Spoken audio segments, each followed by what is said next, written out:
purpose of today is to have a look at how the actions of bigger business will impact our own business. So therefore, I've highlighted what I think are the 4 main trends that are visible and what I think as entrepreneurs we should really concentrate on. Before we start a wee bit about WEvolution, I think WEvolution is summed up with the phrase unexpected entrepreneurs. We believe in a model that being part of a group makes you more likely to succeed because you've already made your own support network within that group. And within groups, we have a wider movement. I feel really proud to call myself an entrepreneur. I've been self-employed since I was 30, and in the last few years, I've set up quite a number of businesses and just recently sold my own cafe and cater business. I've just recently launched my SRG, my own SRG, and along with 2 of my friends, we are looking to actually promote and sell some Christmas products for this year. So what I thought we'd do, this will take about 20 minutes to go through the actual what's happening in the market at the moment, how it impacts on your business. So let's get started. It's just to know where I get my information from and why you should spend the next 20 minutes thinking this is relevant to you. I'm lucky my husband's an investment manager and has been for the last 30 years. So his job is just to analyse what happens to businesses day in, day out and how to invest in them. And through him, I get insights into how big businesses and banks are working. The other useful piece of information is my best friend. She's actually one of the head risk compliance officers for Tesco Bank, and her job is literally just to analyse trends that are happening through Tesco's. And these trends are actually replicated to other major supermarkets. So just to sum up, I have looked at the information from both large businesses and how they inform our shopping trends and how they shop our shopping trends at the supermarket. And as from there, as entrepreneurs, we can make those steps to incorporate those trends into our own businesses. So the first of the 4 trends is community. Just a few kind of figures to put it in context. There's 100,000 people working Canary Wharf in London, and only 7,000 are back in the office.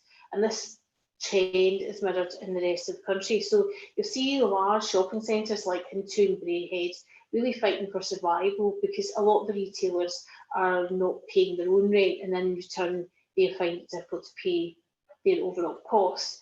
You look at companies like Pressemonge, they are closing outlets in record numbers, and something like Greggs, who is considered one of the most kind of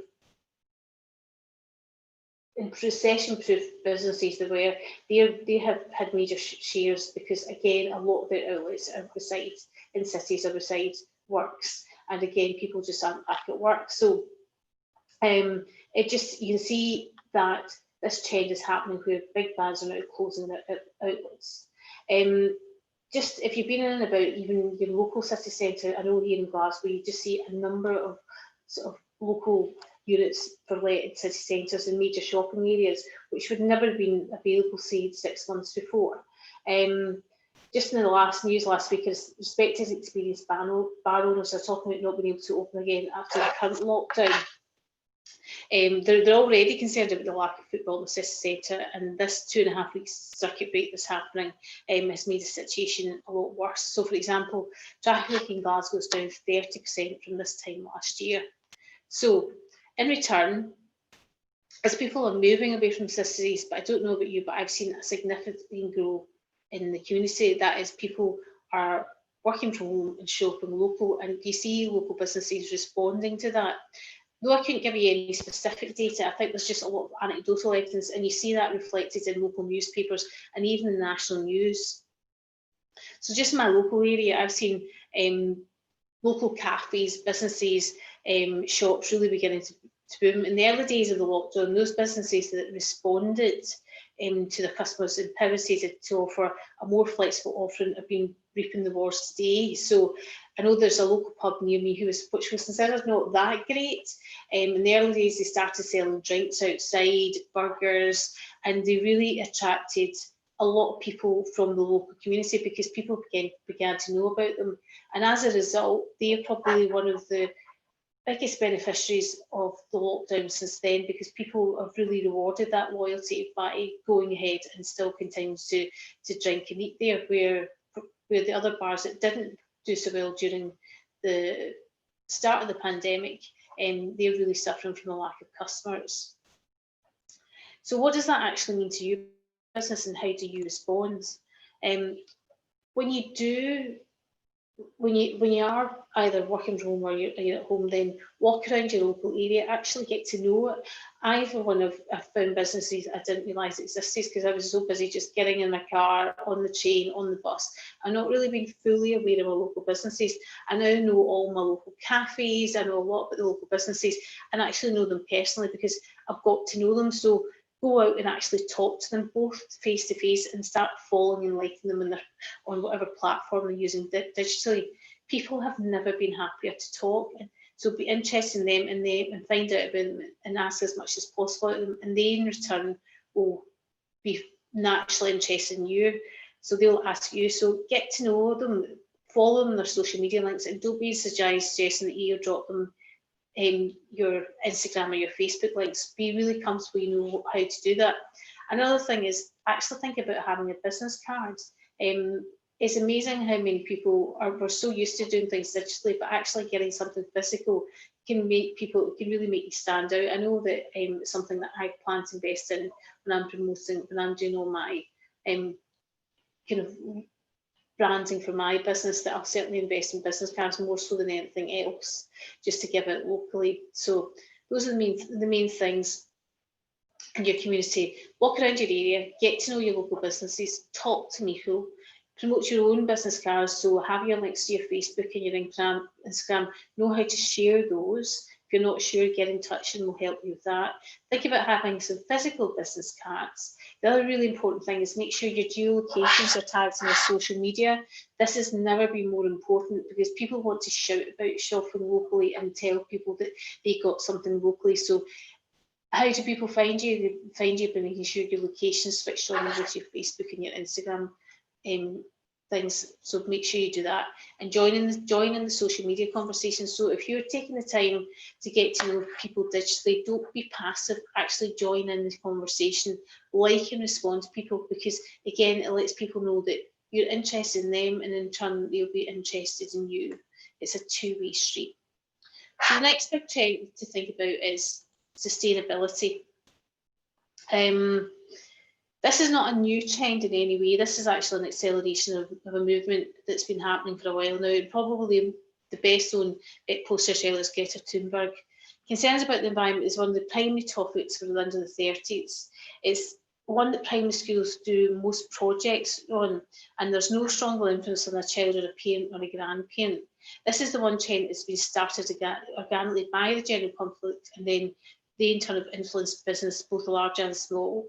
When you see large businesses like Superdry, whose chief executive said that sustainability, social media and superior selection were the three components to help turn around its fortunes. This guy is really widely respected within the business community, and if he's putting his stall out to say that sustainability is one of the key components of his business, then there'll be other big businesses will continue to make this a part of their business. Large businesses are now publicly committed to reducing their carbon targets. This is now just part of the narrative. Just the other day when I was walking around Glasgow and I was doing some research for this webinar, I was looking in the Levi's window, and they advertised the interiors of the puffer jackets have all been used by recyclable products and can be recycled again. This is just a small example of how large multinationals are responding to customer desire to show these greener credentials. And remember, it's happening right down the food chain. So younger people are particularly interested. Your younger audience of today will be your consumer, your buyer of the future. So it's really, really important that you adopt this trend. So how do you translate this into your own business? Make sure your product and service displays as many green credentials as possible. If you're using recycled products, shout about it. Make sure it appears in all your product descriptions. If you're making your products in any way from any form of recycled products, make sure you're joining in within those community groups that support and respond to that, because they will then support and respond to you, and they will like and follow you, and they will promote your business within their community network. So again, make sure that you have those location finders on your Instagram and your Facebook page. Consumers really, really want to shop local. make sure people know that you're a green business, or you're as green as you possibly can be. So think about even simple things like your packaging. So, you know, I've seen some people wrap things in plastic. Think whenever you can, using recycled boxes, bits of tissue paper, even the brown paper packaging they get in all the Amazon packages. We all use Amazon. Amazon is a feature of our life.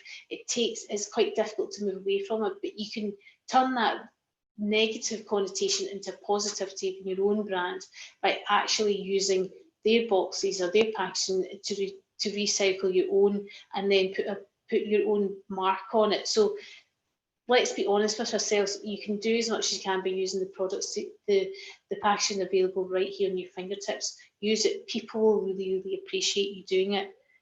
Upcycle and recycle as much as you can in your business, and show people you do it. Show pictures of them. Post it on your Facebook pages. All of those elements are really, really important.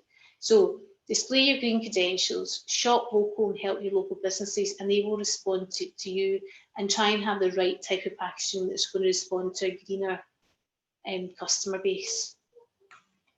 Probably the biggest thing is digitalization. So, I mean, we're on Zoom, you know, who'd heard of Zoom a few months ago? It's just literally omnipresent. You now have Zoom calls, or I will Zoom you. It's just part of the vernacular. Similarly, the growth in older people using FaceTime on their iPads, is using an iPad. My mother-in-law is just a prime example. She's 78, had never had an iPad. We gave her one at the start of lockdown. She rather than calls us now, she FaceTimes us. She does yoga and choir practice on Zoom, and this is just a small example of everything that's happening. People are really, really making sure that they can connect digitally as much as they can, as much as they're able to, and it's a trend that's not going to go away, because people are now seeing the benefit of that. You know, look at QR codes. I don't think anyone really kind of got to grips with the QR code. They were kind of there and you thought, what's doing? Now you know to switch on your camera in your restaurant. It's one of the key track and trace tools used by hospitality sector. Again, when you're in the hospitality sector, you'll see to minimise contact, then they can do a cradle to grave ordering system where you don't actually have to appear at the bar. You go onto an app and it takes you through the menu, you order and you pay everything online. That's really, really getting really sophisticated really quickly. So where it was considered this digital technology was really difficult to implement, then companies are showing through necessity, and it's necessity that is driving this, where we have less physical contact with one another and much more digitalisation. I think this is going to continue, and I don't think that we will ever kind of go back to the way things were previously to the same extent. We'll still crave personal contact, but you'll see those trends to digitalisation continue. So how do you respond as a small business? More and more we're used to doing, if you're an entrepreneur, the main thing is you have to start thinking about how do you actually process your payments. Consumers will expect that all business owners work with technology. PayPal used to be the main kind of platform of choice for micro businesses using Facebook and Instagram. However, I would really recommend that you consider using a mobile card reader, especially if you're using if your product you're selling is small value, but you're producing a high volume of them, because under any payment system, then you're charged per transaction, and PayPal is one of those platforms that has one of the highest charges per transaction. And if you use PayPal in conjunction with, say, an aggregate site like Etsy or eBay, you're charged per transaction, and then eBay and Etsy also charge for using their site per transaction. So sometimes your cost can be as much as 10%. That's something as a small business you should really, really look at. Also, not all consumers have PayPal, particularly an older generation. It's not something we really have interfaced with a lot. So I would really recommend that you try to remove as many barriers to the sales as possible and use a payment system that people are either really comfortable with or really familiar with. Myself in my own small business, when I'm doing my SRG, I'm at the moment considering either iZettle or SumUp. They're fairly similar. I'm just now kind of going into the breakdown of what performs best under what circumstances and what the costs are, because as a small business you want to look as though you're professional, but you also, to look professional, you also have to make sure you're using an online e-commerce payment system that is both easy to use and doesn't break down. So that's, again, you're looking at the reliability of your system. So in terms of digitalisation, the main things I say to respond is professionalise your payment systems, have your products online. So if you're using an aggregate platform, make sure they're online, or if you're using your digital shop running through Facebook or Instagram, again, make sure that you know how to use those pages correctly and be really confident in using your e-commerce payment provider, so whatever one you decide to use. The fourth and final trend I'm going to talk about is home. I think this has kind of gone without a given, is that we're spending more and more time at home and more money on our homes. You only have to look at something like DFS, who at the start of March were, spoke about a downturn, but as soon as people could start looking at buying sofas, they've had a huge increase in the orders because people realise they're spending much more time in home, and that will continue. There's a massive growth in things like gym equipment, and B&Q are talking that they're seeing a huge explosion in things like plants, particularly indoor plants, which were a small part of the business. So people are looking to enhance their environment, even if it's in a small way. Again, things like DIYs products are completely outstripping anything that happened in the last few years. So without a doubt, the working from home environment has made your home situation much more relevant, and it means that you really, really want to, whatever you can, make sure that if you're producing a product and you can, and it relates to your home, you shout about it. So how do you respond to the growth in interest in home? Spend your time developing your products.